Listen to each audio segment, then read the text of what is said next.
Hello, everyone. Today I will be talking about operating systems and firewalls, the best hardening practices for these things.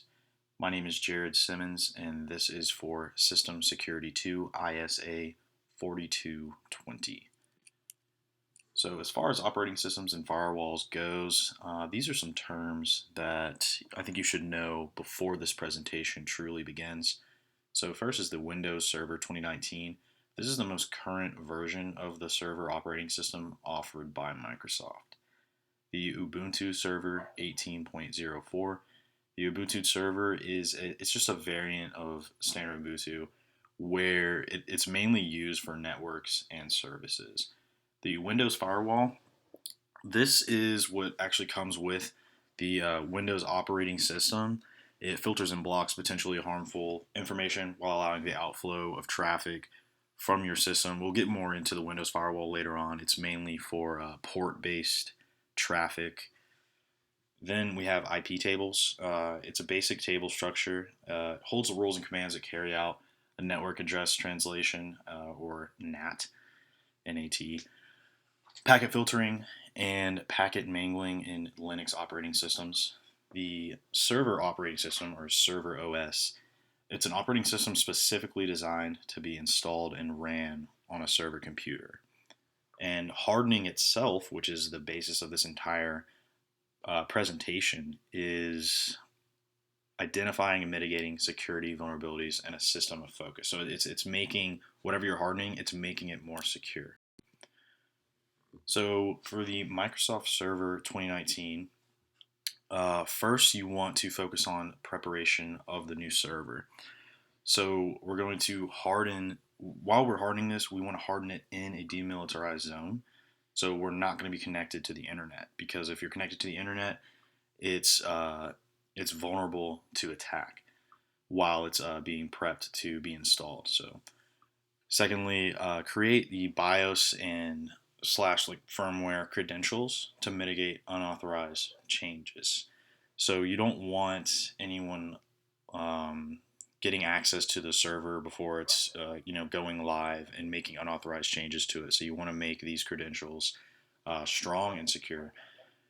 So as far as user accounts go, under user security, you want to be sure that the administrative and system credentials are up to best practices specifications, which means you have a strong password.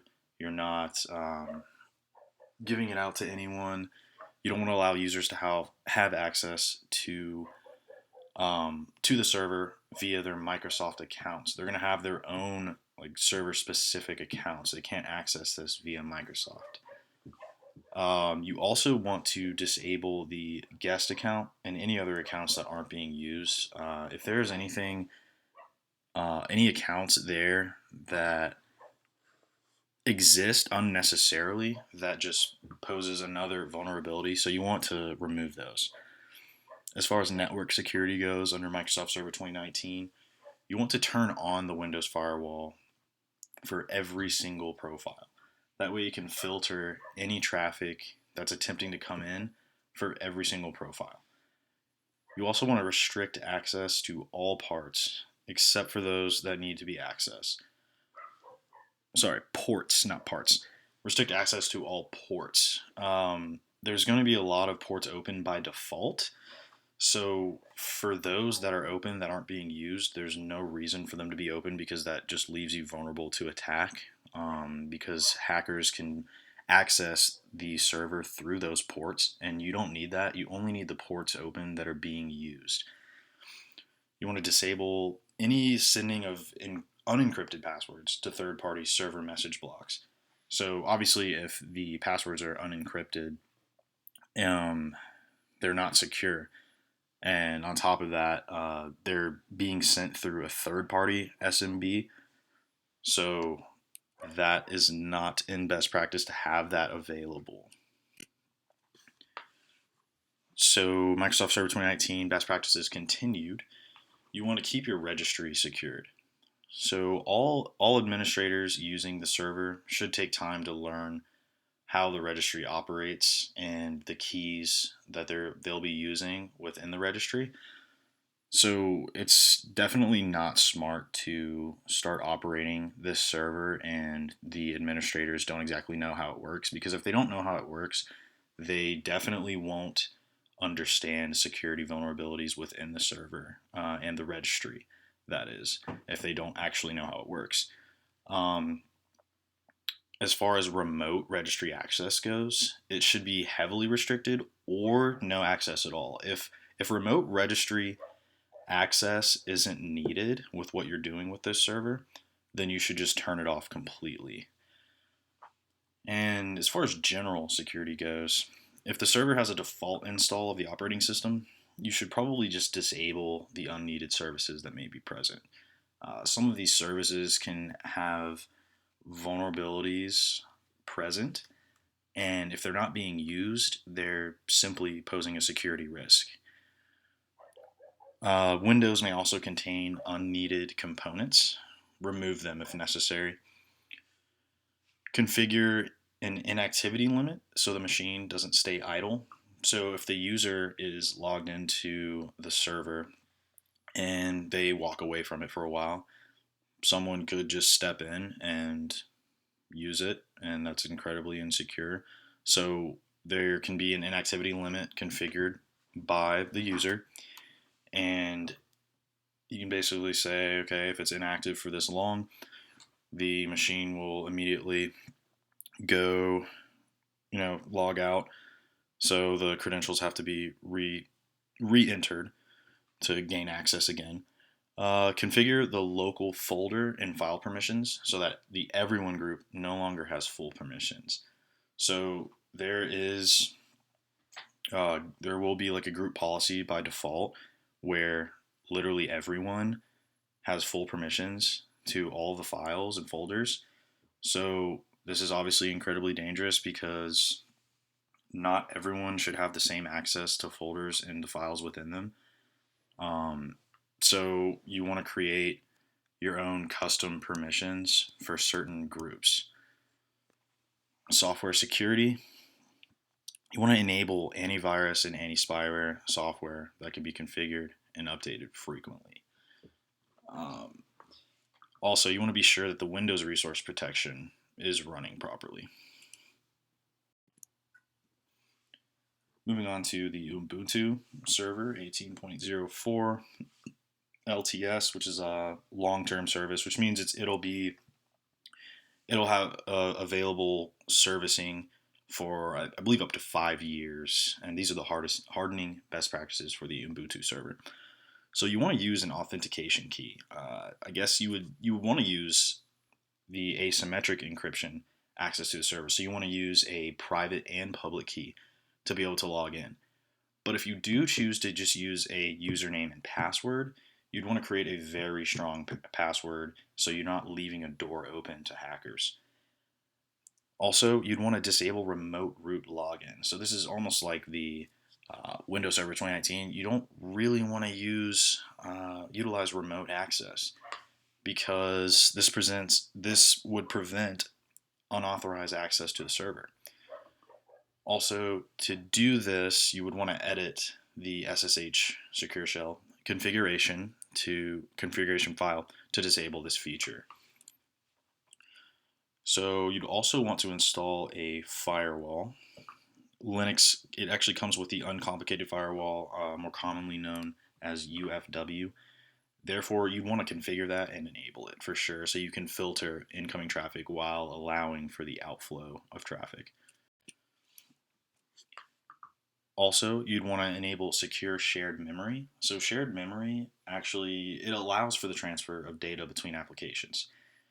And since data is being transferred from one application to another, that poses a threat to security.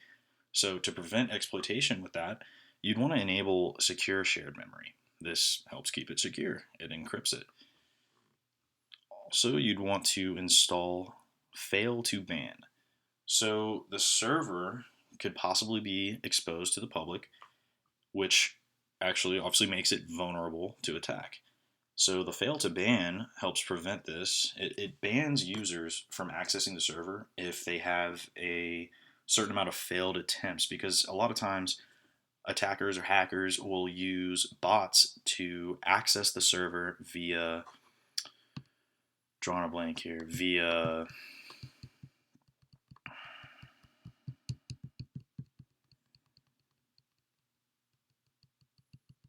I'm just drawing a blank here, but after a number of failed attempts, this will actually block them from having any sort of access to this server.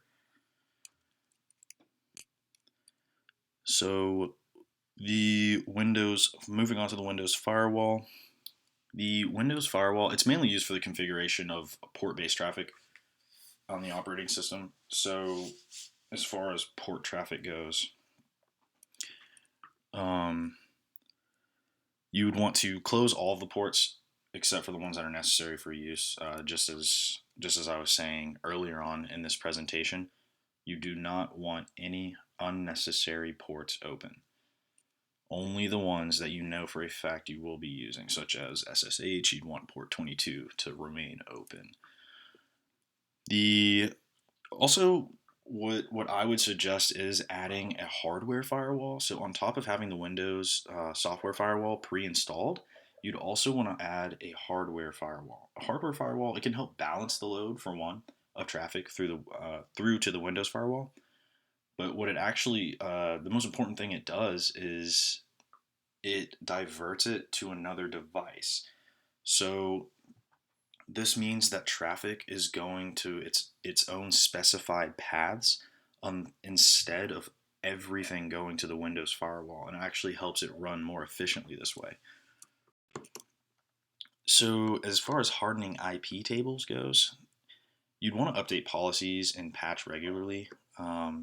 As long as your policies and patches are up to date, the IP tables can run more efficiently and effectively, and you won't run behind on security vulnerabilities.